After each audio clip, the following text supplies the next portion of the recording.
दोस्तों मेरा नाम है प्रियंक और आप देख रहे हैं बीइंग साइंटिस्ट चैनल में आपका स्वागत है। डार्क साइड ऑफ पीएचडी के अंदर 3-4 पॉइंट ऐसे थे जिसके अंदर मैंने स्ट्रांगली बार बार आपको फाइनेंशियल सिक्योरिटी या फाइनेंशियल इनकम के बारे में बात की, जो कि एक तरह से हमारे लिए पीएचडी करते हुए डिसएडवांटेजेस सिचुएशन होती है एज कम्पेयर टू अदर्स। तो इस वीडियो के अंदर मैं कुछ आपको प्रैक्टिकल टिप्स अपने एक्सपीरियंस के बेसिस पे देने वाला हूँ, जिससे कि आप कुछ हद तक उन चीजों को थोड़ा मिटिगेट कर सकते हो, उनके इफेक्ट को लेसन कर सकते हो। तो क्या है वो टिप्स, जानते हैं इस वीडियो के थ्रू।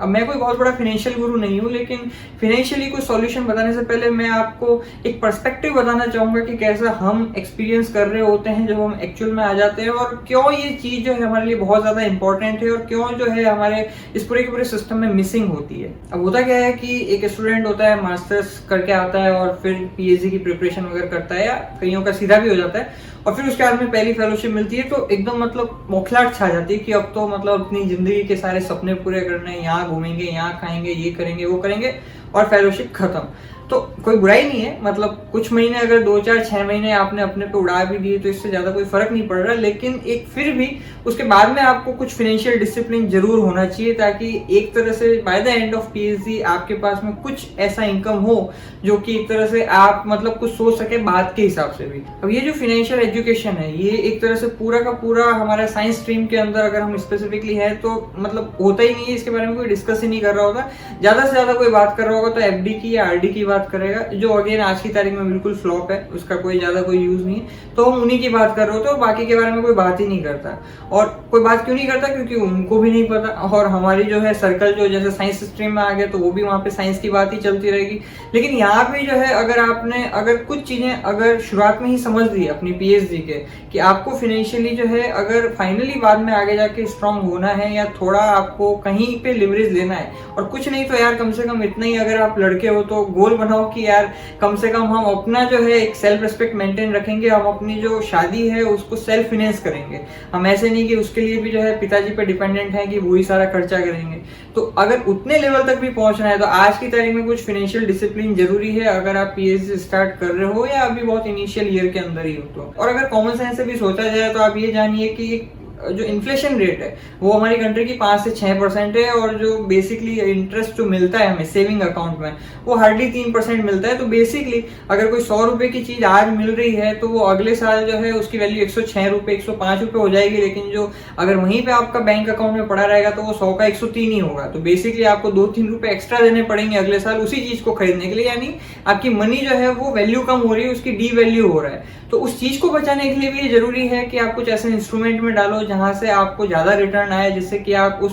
5-6% से तो ज्यादा ही आए। और एफडी की जो आज की तारीख में रेट चल रही है वो टिपिकली 5% तकरीबन चल रही है, इसीलिए मैंने बोला कि वो भी कोई बहुत अच्छा कोई सिस्टम नहीं है, बहुत अच्छा इंस्ट्रूमेंट नहीं है। तो one needs to look something beyond FD और beyond RD. And one more thing I would like to add here is कि बाय द टाइम आप पीएचडी कंप्लीट करोगे, नेचुरली है कि 24-25 की एज में अगर कोई एंट्री करता है यूजुअली तो 28-30 तक तो वो हो ही जाएगा। और अगर वहां तक आपकी पीएचडी होती है, और स्पेसिफिकली अगर आप बॉय हो, अगर आप लड़के हो, तो वहां पे बेसिकली आपको कोई भी सोसाइटी हो, कोई भी फैमिली हो, वो आपको इसी बेसिस पे जज करने वाली कि भैया आपने कमाया कितना, क्योंकि आप तो इसी चीज के लिए बाहर निकले थे। और nobody is gonna give the heck about the number of articles you have published, the kind of patents you have, the book chapters you have, the kind of intellectual freedom you have। मतलब कुछ किसी को ढेला फर्क नहीं पड़ता इस चीज से। मतलब ये सच बात है, ये दुनिया की सच्चाई है। लोग जो हैं अगर आपको जज करेंगे, वो भले आपके फैमिली या रिलेटिव में हो, या मान लो कल तो आप शादी की बात भी कर रहे हो और लड़की के पिताजी भी जो है वो भी आपको इसी बेसिस पे जज करोगे कि आप बेसिकली आपकी अर्निंग कितनी है, आप बेसिकली कहाँ कितना कमा रहे हो। और ये तो मैंने आपको वीडियो में बता ही रखा है बायोटेक्नोलॉजी के स्कोप में कि अगर आप जॉब कर रहे हो तो ज्यादा से ज्यादा आपको 55 से 75,000 के बीच में पर मंथ मिलेगा, जो कि अगेन अगर आप कंपेरिजन करोगे बाकी के लोगों से जो कि आपके कंटेम्प्रेरी, जैसे फॉर एग्जाम्पल कोई सीए बन गया है, सीएस बन गया है, या फिर अगर कोई आर्ट्स फील्ड के अंदर है उसने एलएलबी वगैरह कर ली है, तो नेचुरली 28-30 तक की एज तक पहुंचते हुए वो ज्यादा ही कमा रहे होंगे। तो अब वो 1 लाख, 1.25 लाख, 1.5 लाख अगर कमा रहे हैं, अगर अच्छी जगह से, उन्होंने भी वैसे ही अच्छी जगह से किया है जैसे आपने अच्छी जगह से किया है, तो वो एक तरह से एज पे है, वो आपसे ज्यादा कमा रहे हैं, और ये सच्चाई है। और उनका जो सोसाइटी का माइंडसेट है वो भी वापस वैसे ही होगा कि फिर आप क्यों नहीं उतना कमा पा रहे हो, और आप जस्टिफाई नहीं कर सकते। तो वो अगर आप जस्टिफाई नहीं कर सकते तो बेसिकली आप अपनी कम से कम सेविंग से जो है वहां से आप कुछ कुछ स्टार्ट कर सकते हो, एक फाइनेंशियल डिसिप्लिन लाके, एक फाइनेंशियल एजुकेशन लाके, और वहां पे जो है स्टार्ट कर सकते हो कि किस तरीके से बाय द टाइम आप 28-30 तक पहुंचो आपके पास में इनफ पैसा हो, जिससे कि अगर जॉब आपकी मतलब कम भी लगती है तब भी आपको जो है सर झुका के ना जीना पड़े। अब उसके लिए जो है बहुत सारे ऑप्शन अवेलेबल है। आप जरा यूट्यूब पे या कहीं पे भी कुछ लोगों से बात करके देखिए तो आपको समझ में आएगा। आप यहीं कहीं एक ही एक जगह पे रहेंगे, एक ही रिसर्च एनवायरनमेंट में रहेंगे, बाउंड्री में रहेंगे, तो आपको वही रिसर्च की बात ही सुनने को आएगी। तो उसके लिए बहुत सारे ऑप्शन है। सम ऑफ द ऑप्शंस आर जिसपे मैंने प्रैक्टिकली चला है और जिससे कुछ फायदा हुआ है, तो that could be mutual fund, आपका जो है एसजीबी जैसे सोवरेन गोल्ड बॉन्ड होता है वो हो सकता है। आप अगर स्टॉक्स को समझना धीरे धीरे स्टार्ट करते हैं, क्योंकि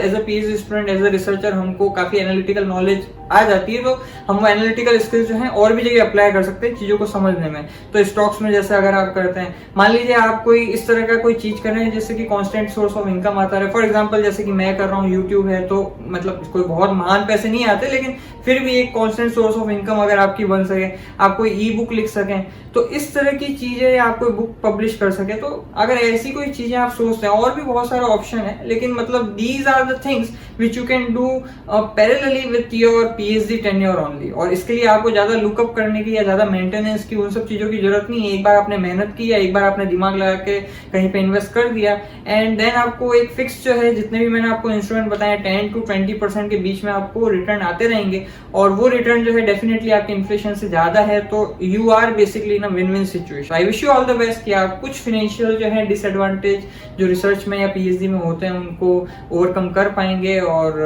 कुछ पैसा बना पाएंगे। तो आज के लिए इतना ही, फिर आपसे मुलाकात होगी। जय विज्ञान।